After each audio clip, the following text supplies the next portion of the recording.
Hello बच्चों, welcome to Olympiad Junction. My name is Devanshu Sharma and on this channel we create videos for students to prepare for Olympiads and different competitive examinations. So if you are not subscribed to this channel, make sure to subscribe it now and hit the bell icon to get notified about our upcoming videos.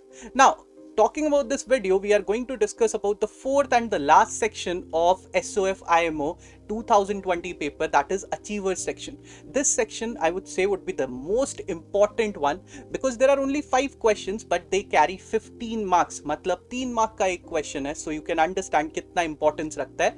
And when we solve these 5 questions, you'll get to know that these are not at all difficult questions. So let's start with the first one without any further delay.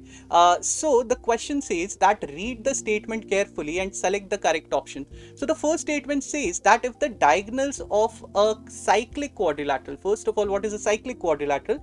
It is a quadrilateral which touches or the vertex of the 4 vertices of the quadrilateral lie on the same circle.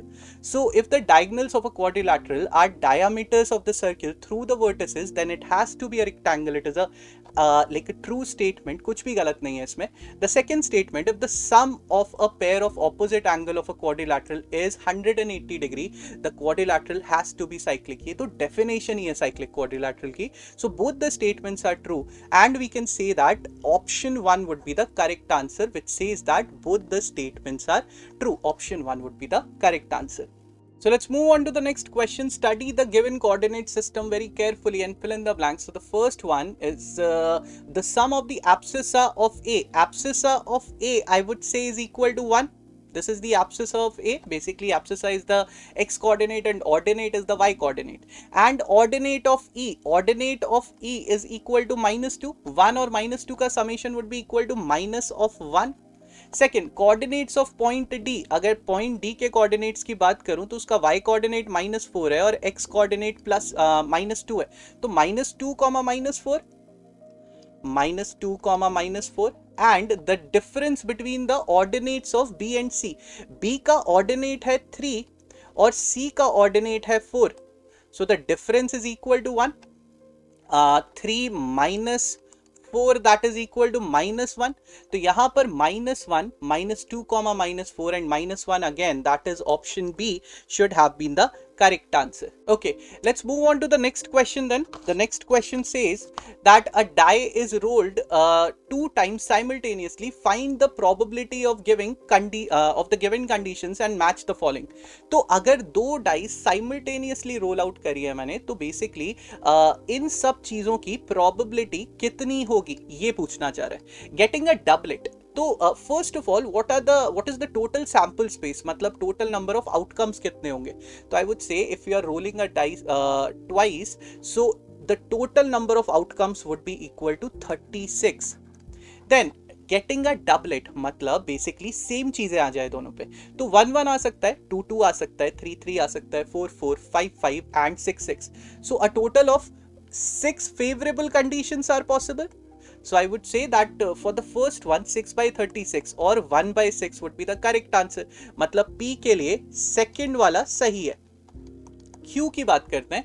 Even number on the first die and odd on the second die. तो मतलब first वाले die पे या तो 2 आए या 4 आए या 6 आए. First second die पे सिर्फ odd आना चाहिए, 1, 3 और 5. तो अगर आप इनके पेयर्स बनाओगे 2-1, 2-3, 2-5, 4-1, 4-3, 4-5, 6-1, 6-3, 6-5, कितने पेयर बने? आई वुड से 9 पेयर्स बने, divided by the total number of outcomes which is 36. इसको अगर मैं 3 से डिवाइड करता हूं तो 3/12 या फिर 1/4 would be the correct answer. तो मतलब सेकंड वाले के लिए मैं ऐसा बोल सकता हूं दैट थर्ड से ये जाकर मैच होगा एंड ऑब्वियसली थर्ड वाला फर्स्ट से मैच होगा. फिर भी एक बार एक बार देख लेते हैं. Sum of the numbers on both the dice is 10. तो क्या क्या पॉसिबल आउटकम्स हो सकते हैं, फेवरेबल आउटकम्स? तो या तो 6,4 हो जाए, फर्स्ट पे 6 और सेकंड पे 4, या तो 5,5 या फिर 4,6. तो basically 3 favourable out of a total of 36. तो 1/12. तो 3 P will be matched with second one, Q will be matched with third one and R will be matched with the first one. तो ये वाला मुझे कुछ सही दिख रहा है, P second, Q third and R first. So that would be the correct answer. Let's move on to the next question. Evaluate the following. The sum of the length, breadth and depth of a cuboid is 19 centimeters and the length of its diagonal is 11 centimeters. अभी diagonal का there is a direct formula.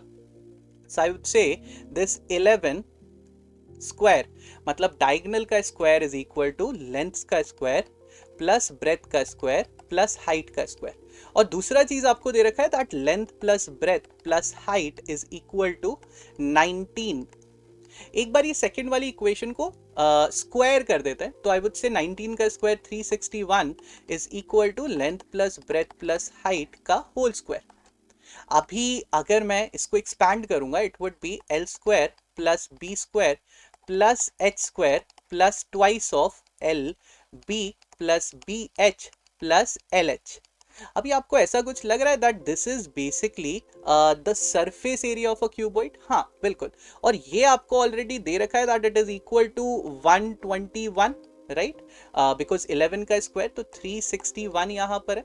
तो I would say that the surface area would be equal to 361 minus 121 which is equal to 240.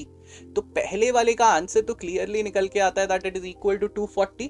Now if the radii of two circular cylinders are in the ratio of 3:4 and the heights are in the ratio of 6:5 in the same order, find the ratio of their curved surface area. तो first वाले का अगर मैं बोलूं, अगर radius को मैं बोल देता हूं that it is 3x and 4x, अगर हाइट को बोल देता हूं 6y एंड 5y, तो ऐसा बोल सकता हूं फर्स्ट वाले का area would be equal to curved surface area 2 pi r1 which इज 3x इनटू 6y. सेकेंड वाले का area would be equal to 2 pi 4x into 5y. इन्हीं का तो रेशियो निकालना है, तो will divide both of them. तो 2 पाई से 2 पाई कटा, x और x कैंसल्ड आउट, y और y कैंसल्ड आउट, एक छोटा सा रिडक्शन भी है 2 2 4 2 3 6. तो क्या मैं ऐसा बोल सकता हूं that the final ratio should be 9:10? तो ये वाला answer the option B would be matching with my answers that I have figured out. So that's why option B should have been the correct answer. And the last question, that is the fifth question. So read the given statements carefully and state T for true and F for false. तो यहाँ पर देखते हैं, if the mean height of 8 students is 152 centimetres, अगर 152 mean है 8 लोगों का, तो 8 2 16, 8 5 41 and 8 1 8 1 2 1 6 is the total height. Now 2 more students, मतलब 143 और 150 कितना है 156 मैंने ऐड किया, तो basically 299 is basically added to the group. तो ऐसा मैं कर सकता हूं कि 1515 टोटल हाइट हो गई अब, right, and the new mean, अब जो नया मीन आया है वो आया है 151.5.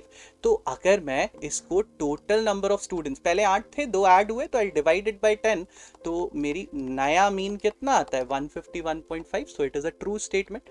तो पहला वाला statement is entirely true. Second statement, the sum of the maximum and the minimum values of a variable is called its range. Now, basically the difference of the maximum and the minimum is called the range. So the second statement is entirely false.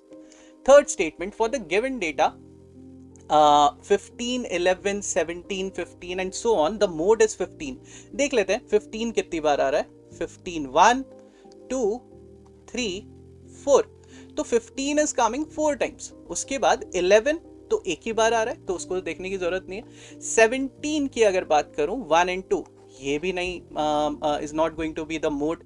21 भी 2 बार ही है, 18 भी 2 बार ही है, और 19 तो एक ही बार है. So I would say that 15 is the mode. So we would say that true statement. तो ट्रू फॉल्स ट्रू कहाँ दिख रहा है? ऑप्शन सी.